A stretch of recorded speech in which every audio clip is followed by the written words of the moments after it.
ధ్యాన కేంద్రాల రూపకర్త పితామహ పత్రిజీ దంపతులకి పాద నమస్కారాలు. నమస్తే అండి. నా పేరు కళ్యాణి. నేను 2014లో ధ్యానంలోకి వచ్చాను.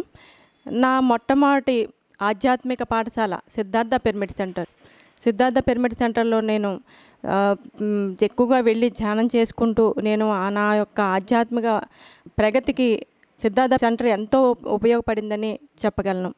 ఒకరోజు నేను సిద్ధార్థ పిరమిడ్ సెంటర్లో 2015 గురు పౌర్ణమి నాడు 12 గంటల సేపు నేను ఒకే సిట్టింగ్లో ధ్యానంలో కూర్చున్నాను.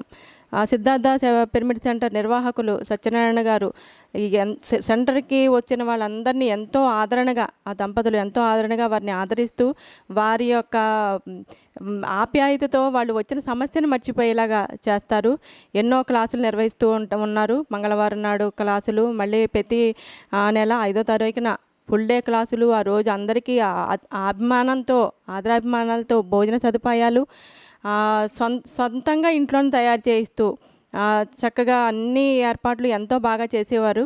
ఈ లాక్డౌన్ కారణంగా ఈ సిద్ధార్థ సెంటర్కి ఇది కొన్ని రోజులు ఇలా విరామం రావడం కొంచెం అందరికీ కొంచెం ఇబ్బందిగా ఉంది. ఇది మళ్ళీ యాక్టివేషన్లోకి రావాలని మనస్ఫూర్తిగా కోరుకుంటున్నాను. అలాగే ఈ సిద్ధార్థ సెంటర్లో మా అమ్మాయికి ఎంతో పెద్ద స్కిన్ ప్రాబ్లం, చర్మ సమస్య నుంచి తను బయటపడింది. ఒక నెల రోజుల్లో మా అమ్మాయి రోజుకు 1 గంట సిద్ధార్థ సెంటర్లో పైన పిరమిడ్లో ధ్యానం చేసి ఆ యొక్క ప్రాబ్లంలోంచి బయటపడింది.